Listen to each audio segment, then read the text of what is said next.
سہیل افریدی کے دورہ سندھ کی بات کرتے ہیں۔ زمانہ بڑے شوق سے سن رہا تھا۔ ان کی جس طرح سے سندھ حکومت کی طرف سے پذیرائی کی گئی، اس کو فقید المثال قرار دیا جا رہا تھا۔ جمہوریت کے لیے، پارٹیوں کے مابین ہم آہنگی کے لیے اور ایک دوسرے سے احساس کے لیے، مگر یہ سلسلہ زیادہ دیر تک نہ چل سکا۔ وہی سندھ حکومت جن کی طرف سے سہیل افریدی کی پذیرائی کی گئی، ان کو سرکاری مہمان کا درجہ دیا گیا، ان کا ایئرپورٹ پر والہانہ استقبال کیا گیا۔ ان کے وزیر کی طرف سے سعید غنی صاحب نے ان کو اجرک پہنائی اور ٹوپی بھی ان کے سر پر رکھی۔ ایک بڑا زبردست قسم کا سیاسی ماحول نظر آیا۔ کراچی میں بھی وہ جانا چاہتے تھے، جہاں پہ ان کو جانے دیا گیا اور ہر جگہ پر ان کا والہانہ استقبال کیا گیا۔ پریس کلب میں بھی ان کو بڑے اچھے طریقے سے ریسیو کیا گیا۔ جہاں بھی گئے ان کا زبردست استقبال ہوا، لیکن پھر حیدرآباد وہ گئے تو واپسی پر ان کے ساتھ کیا ہوا حیران کن ہے۔ وہی سندھ ان کے لیے کربلا بنا دیا گیا۔ بلکہ کچھ لوگ تو یہ کہتے ہیں کہ سندھ حکومت کا کردار کوفیوں والا کردار ہے، حالانکہ ایسا ہے نہیں، کیونکہ انہوں نے تو سہیل افریدی کو نہیں بلایا تھا، انہوں نے تو دعوت نہیں دی تھی۔ بہرحال کوفیوں والا کردار ہے یا نہیں ہے، پہلے روز جس طرح سے پذیرائی کی گئی، دوسرے روز بھی کی گئی، لیکن تیسرے روز، بلکہ تیسرا روز ابھی شروع نہیں ہوا تھا کہ سندھ حکومت کی طرف سے شاید ان کے کسی نے پیچ کس دیے کہ سہیل افریدی پر قیامت برپا کر دی گئی۔ ایک دن کے لیے وہ حیدرآباد گئے تھے۔ حیدرآباد سے واپسی پر ان کے لیے کراچی میں داخلے کے سارے دروازے بند کر دیے گئے، سارے راستے روک دیے گئے۔ اندازہ کیجیے ان کو کن مشکلات کا سامنا کرنا پڑا ہوگا۔ اور آج اتوار کے دن ان کی طرف سے تحریک انصاف کی طرف سے کراچی میں جلسے کا بھی اعلان کیا گیا ہے۔ جیسا کہ آپ کو بتایا کہ سعید غنی کی طرف سے ان کا استقبال کیا گیا تھا۔ ایئرپورٹ سے ان کو باہر لانے میں 2.5-3 گھنٹے لگ گئے، اتنا زیادہ ہجوم تھا۔ اس سے اندازہ کیا جا سکتا ہے کہ ان کا والہانہ استقبال کرنے کے لیے کتنے لوگ وہاں پہ جمع ہو گئے تھے، کتنے لوگ وہاں پہ آ گئے تھے۔ پیپلز پارٹی کے حوالے سے لوگوں کا کہنا ہے کہ آخر کار پیپلز پارٹی کی طرف سے ایسا مثبت رویہ کیوں اختیار کیا گیا؟ کیا بلاول بھٹو زرداری، جیسا کہ ان کی طرف سے کہا گیا، سندھ حکومت کی طرف سے کہا گیا کہ یہ سارا کوئی بلاول بھٹو زرداری کے کہنے پر ہی ہم نے کیا ہے، کیا بلاول بھٹو زرداری مریم نواز شریف صاحبہ کو کوئی اس طرح کا جواب دینا چاہتے تھے کہ لاہور میں آپ نے دیکھے کہ ان کے ساتھ کیا کیا، اور یہاں پہ جو جمہوریت پسند لوگ ہیں وہ کس طرح سے رویے اختیار کیے ہوئے ہیں۔ پی ٹی آئی کی طرف سے جلسے کا بھی اعلان کیا گیا تھا، اور ناصر شاہ جو سندھ کے سینئر وزیر ہیں، ان کی طرف سے باقاعدہ کہا گیا کہ ان کو جلسہ کرنے کی اجازت ہے، لیکن سڑک پر جلسہ نہ کریں۔ اور پھر جہاں پہ ان کو کہا گیا وہاں پہ جلسے کی اجازت بھی دے دی گئی۔ آج وہاں پہ جلسہ ہونا ہے، جس طرح سے پیپلز پارٹی کی حکومت کے تیور بدل گئے ہیں، ان کا رویہ بدل گیا ہے، جلسے کا امکان بھی معدوم ہوتا چلا جا رہا ہے۔ جلسہ ہونا تھا اور اس میں لاکھوں لوگوں کی شرکت یقینی تھی۔ اب بھی اگر جلسہ ہوتا ہے تو جیسا کہ سہیل افریدی کی طرف سے کہا گیا ہے کہ جلسہ ہوگا، آپ لوگ ضرور آئیں۔ انہوں نے کراچی کے لوگوں سے اپیل کی ہے، وہاں پہ جلسہ ہوگا، لاکھوں کی تعداد میں لوگ آئیں گے، یقینی طور پر لاکھوں کی تعداد میں لوگ آئیں گے۔ اور پھر مسلم لیگ نون کی طرف سے کیا کہا جائے گا؟ اس کو کہا جائے گا یہ تو جلسی تھی، چھوٹا سا جلسہ تھا۔ باقی جس طرح سے پہلے اور دوسرے روز سہیل افریدی کا اور ان کے وفد کا استقبال کیا گیا، پہلے کراچی میں اور اس کے بعد حیدرآباد میں، اس سے نظر آ رہا تھا کہ لوگوں کی طرف سے، وہاں کے جو عوام ہے ان کی طرف سے ان کو عمران خان سمجھ کے ہی ان کا استقبال کیا گیا ہے۔ پیپلز پارٹی نے جس طرح سے شروع میں پذیرائی کی تھی، اس سے شاید یہ بھی ان کا MKM کو ٹھینگا دکھانے کا پروگرام ہو۔ کہا یہی جا رہا ہے کہ 18 سیٹیں MKM کی طرف سے جیتی گئی ہیں، اور ان میں سے ایک بھی فارم 45 پر نہیں ہے، ساری کی ساری فارم 47 پر جیتی ہوئی سیٹیں ہیں۔ اور جس طرح سے کراچی میں، حیدرآباد میں عمران خان کے اس نمائندے کا استقبال کیا گیا، اس سے یہی لگتا ہے کہ آج بھی یہ دونوں شہر پی ٹی آئی کے ہیں، اور بلاول بھٹو زرداری یہی شاید ظاہر کرنا چاہتے تھے، ثابت کرنا چاہتے تھے۔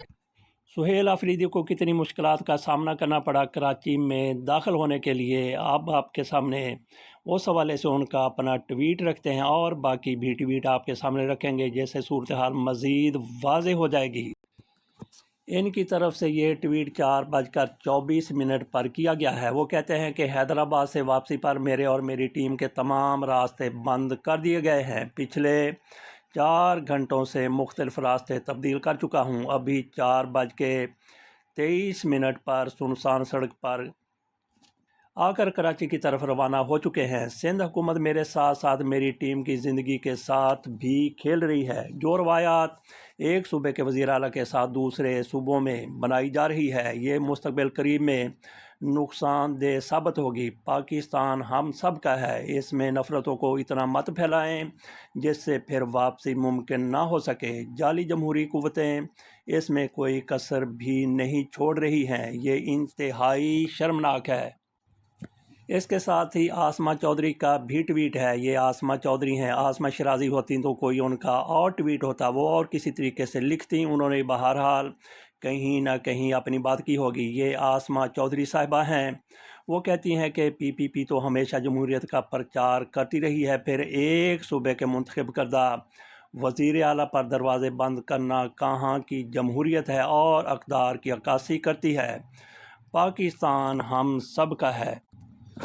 فوزیہ صدیقی کی بات سن لیجئے، یہ بھی سندھ میں تحریک انصاف کی ان کی ترجمان ہیں۔ ان کی طرف سے کہا گیا کہ ہم سب آپ کا انتظار کر رہے ہیں اور ہم کسی صورت پیچھے ہٹنے کو تیار نہیں ہیں۔ ہمارے گھروں پر پولیس چھاپے مار رہی ہے مسلسل، لیکن انشاءاللہ اللہ آپ سب کی حفاظت کرے گا۔ ہم سب آپ کے اور عمران خان کے ساتھ ہیں، یہ جدوجہد کسی بھی صورت نہیں روک سکتے۔ یہ کوئی حیدر علی صاحب ہیں، ان کی طرف سے ٹویٹ کیا گیا ہے۔ حقیقت یہ ہے کہ Peoples Party P T I کے جلسے سے خوف زدہ ہو چکی ہے، اس لیے چند گھنٹوں میں جبر، تشدد اور فسطائیت کی بدترین مثالیں قائم کی گئی ہیں۔ یہ بے نظیر یا بھٹو کی نہیں، یہ زرداری کی فاشسٹ حکومت ہے جو اسٹیبلشمنٹ کے اشاروں پر چل رہی ہے۔ جو آپ کے سامنے آخری ٹویٹ رکھا، اس کا آخری فقرہ ذرا پھر یاد کیجئے، اور اسی کی حمایت میں ایک اور ٹویٹ سامنے آیا ہے۔ یہ ذیشان صاحب ہیں، انہوں نے لکھا ہے کہ جنہوں نے لاہور میں ظلم کیا، انہی لوگوں نے کراچی میں بھی ظلم کیا۔ بلاول یا جعلی نانی کی اتنی اوقات نہیں۔ ہو سکتا ہے کہ سندھ حکومت کے اوپر کوئی ایسی بڑی طاقت ہو جس نے ان کے پیچ کس دیے ہوں اور انہی کی خواہش کے مطابق سارا کچھ ہو رہا ہو۔ یہاں پہ یہ بھی آپ کو بتاتے چلیں کہ پہلے سے مراد علی شاہ صاحب کے ساتھ ان کی ملاقات طے تھی، سہیل آفریدی کی، وہ ملاقات بھی اب نہیں ہونے جا رہی، جبکہ تاجروں کے ساتھ جو ملاقات طے تھی، تاجروں نے بھی ان سے ملنے سے انکار یا پھر معذرت کر لی ہے۔ فوزیہ صدیقی جن کا آپ کے سامنے ہم نے تذکرہ ابھی کیا، ان کے ٹویٹ کے حوالے سے بات کی، ان کا کہنا ہے کہ باغ جناح کے دروازے بند کر دیے گئے ہیں، گویا وہاں پہ جو جلسہ ہونا تھا وہ انتہائی مشکل ہو سکتا ہے، لیکن سہیل آفریدی کی طرف سے کہا گیا ہے کہ جلسہ ہوگا، ہر صورت ہوگا۔ جو پیسے تحریک انصاف کی طرف سے حکومت نے مانگے تھے وہ جمع کروا دیے گئے تھے جلسہ کرنے کے لیے، لیکن ہو سکتا ہے کہ وہ گراؤنڈ ان کو نہ دی جائے۔ جیسا کہ سہیل آفریدی نے کہا کہ جلسہ ہوگا اور ہر صورت ہوگا، ہو سکتا ہے پھر جلسہ جیسا انہوں نے کہا سڑک پر ہی ہو۔ جلسے کے حوالے سے ایک نئی ڈیولپمنٹ بھی سامنے آئی ہے۔ شرجیل میمن کی طرف سے کہا گیا ہے کہ تحریک انصاف کو کراچی کے باغ جناح میں جلسہ کرنے کی اجازت دی گئی ہے۔ جلسے کے لیے این او سی شرائط کے ساتھ جاری کیا گیا ہے۔ امن کی مکمل ذمہ داری منتظمین پر ہوگی۔ پروگرام مقررہ وقت سے پہلے ختم کرنا لازم ہوگا۔ اشتعال انگیز تقاریر، مواد اور فرقہ وارانہ گفتگو کی اجازت نہیں ہوگی۔ ملکی ریاستی اداروں کے خلاف بھی تقریر کی اجازت نہیں ہوگی۔